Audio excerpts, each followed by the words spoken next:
ಲೋಕಸಭಾ ಕ್ಷೇತ್ರದ ಬಿಜೆಪಿ ಅಭ್ಯರ್ಥಿ ಶ್ರೀಮತಿ ಗಾಯತ್ರಿ ಸಿದ್ದೇಶ್ವರ್ ಅವರು ಜಗಳೂರು ವಿಧಾನಸಭಾ ಕ್ಷೇತ್ರದ ವ್ಯಾಪ್ತಿಯ ಹಾಲೇಕಲ್ಲು ಗ್ರಾಮದಲ್ಲಿ ಅದ್ಧೂರಿ ಮಿಂಚಿನ ಪ್ರಚಾರ ನಡೆಸಿದರು.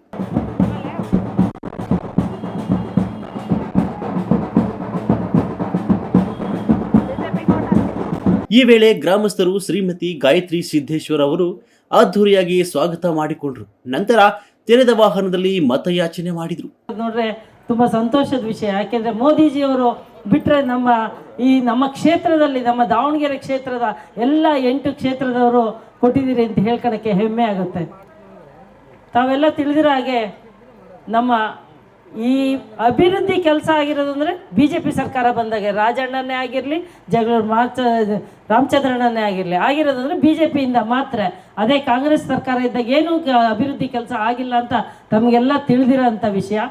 ಅದಕ್ಕೆ ಅಭಿವೃದ್ಧಿ ಮಾಡೋ ಅಂಥವ್ರು ಮತ್ತು ಅವರು ನಿಮಗೆ ಸಲೀಸಾಗಿ ಸಿಗೋಂಥ ವ್ಯಕ್ತಿಗಳಿಗೆ ತಾವು ತಮ್ಮ ಮತದಾನವನ್ನು ಮಾಡಬೇಕು. ಆ ಅಮೂಲ್ಯ ಮತ ಎಷ್ಟು ಅಮೂಲ್ಯ ಅಂತಂದರೆ, ಅವರು ನಿಮಗೆ ಕೈ ಸಿಕ್ಕರೆ ಅವ್ರು 5 ವರ್ಷ ಆಳ್ವಿಕೆ ಮಾಡ್ತಾರೆ. ಆಳ್ವಿಕೆ ಮಾಡಬೇಕಾದ್ರೆ ತಾವೆಲ್ಲ ಮನಸ್ಸಲ್ಲಿ ಇಟ್ಕೋಬೇಕು, ಯಾರು ಬರ್ತಾರೆ, ಯಾರು ನಮಗೆ ಸಿಗ್ತಾರೆ, ಯಾರು ನಮ್ಮ ಕೆಲಸ ಮಾಡಿಕೊಡ್ತಾರೆ ಅನ್ನೋಂಥ ವ್ಯಕ್ತಿನ ತಾವು ಆರಿಸೋದ್ರಿಂದ ತಮ್ಮ ಗ್ರಾಮನೇ ಆಗಲಿ, ಒಂದು ನಗರನೇ ಆಗಲಿ ಅಭಿವೃದ್ಧಿ ಹೊಂದಲಿಕ್ಕೆ ಒಂದು ಕಾರಣ ಆಗುತ್ತೆ.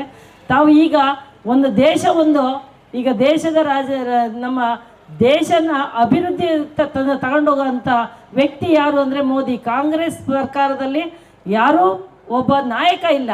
ಅದೇ ನಮ್ಮ BJP ಸರ್ಕಾರದಲ್ಲಿ ನಾವು ಹೇಳ್ತೀವಿ, BJP ಪಕ್ಷದಲ್ಲಿ ಒಬ್ಬನೇ ನಾಯಕ ಮೋದಿಜಿ ಅವರು ಅಂತೇಳಿ. ಮಾಜಿ ಶಾಸಕರು ರಾಮಚಂದ್ರಪ್ಪನವರು ಮತ್ತು JDSನ ಕಲ್ಲೂರು ಮಾತಾಡಿದ್ದಾರೆ. ತಮಗೆ ಗೊತ್ತಿದೆ, ಮುಂದಿನ ತಿಂಗಳು 7ನೇ ತಾರೀಕು ನಡೆಯುವಂಥ ಲೋಕಸಭಾ ಚುನಾವಣೆ. ಈ ಲೋಕಸಭಾ ಚುನಾವಣೆ ವಿಜಯಲಕ್ಷ್ಮಿನ ನಮಗೆ ಗೊತ್ತಿದೆ, ಚುನಾವಣೆ ಎಲ್ಲ ದೇಶದ ಚುನಾವಣೆ. ದೇಶ ಅಂದಾಗ ನಮಗೆ ಕಣ್ಮುಂದೆ ಬರ್ತಕ್ಕಂಥವ್ರು, ಈ ದೇಶವನ್ನ ರಕ್ಷಣೆ ಮಾಡ್ತಕ್ಕಂಥವ್ರು, ಈ ದೇಶವನ್ನ ಅಭಿವೃದ್ಧಿ ಮಾಡ್ತಕ್ಕಂಥವ್ರು. ವರ್ಷಕ್ಕೆ 1 ಲಕ್ಷ ಕೊಡ್ತೀವಿ, ರೈತರಿಗೆ ಸಾಲ ಮನ್ನಾ ಮಾಡ್ತೀವಿ.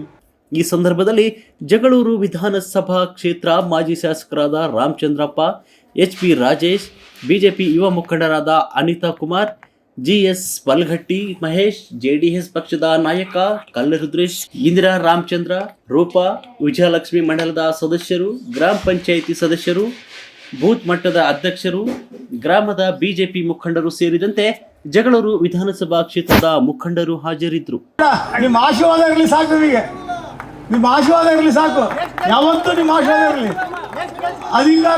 ಅಧಿಕಾರ ಇರಲಿ ಬಿಡಲಿ, ನೀವು ಇದ್ರೆ ಸಾಕು. ನಮಗೆ ಏನಿದ್ರು ತೆಲಿವಾಗಿ ಕೆಲಸ ಮಾಡ್ತೀನಿ. ಅದು ಸರಿ ಮಾಡಿಸ್ತೀನಿ, ಇಂಜಿನಿಯರ್ಸ್ ಕರೆಸಿ ಸರಿ ಮಾಡಿಸ್ತೀನಿ. ದಯವಿಟ್ಟು ನನ್ನ ಕೋರಿಕೆ ಏನಪ್ಪ ಅಂತ ಹೇಳಿದರೆ, ಗಾಯತ್ರಿ ರತ್ನವ್ರಿಗೆ ಮತ ಹಾಕಿ ಲೋಕಸಭೆ ಕಳಿಸ್ಬೇಕು. ಯಾಕಪ್ಪ, ನಾನು ಸಿದ್ದೇಶಣ್ಣ ಮಾಡಿರ್ತಕ್ಕಂಥ ಕೆಲಸಗಳು ತಮ್ಮ ಗಮನದಲ್ಲಿದೆ. ಆ ಚಂದ್ರಣ್ಣ ವಿಶೇಷವಾಗಿ ಹೇಳ್ತಾರೆ, ನನಗಿಂತ ಭಾಳ ನಾವೇನು ಮಾಡಿದ್ವಿ ಅಂತೇಳಿ ಅವ್ರು ಚೆನ್ನಾಗಿ ಗೊತ್ತಿದೆ. ಅದರಿಂದ ತಾವು ದಯಮಾಡಿ ಕೈ ಮುಗಿದು ಕೇಳ್ತೀನಿ, ನಮಗೆ ಗಾಯತ್ರಿ ರತ್ನವ್ರಿಗೆ, ಮೋದಿಯವರಿಗೆ ಒಂದೊಂದು ಮತನೂ ಮೋದಿಯನ್ನು ತಲುಪುತ್ತೆ.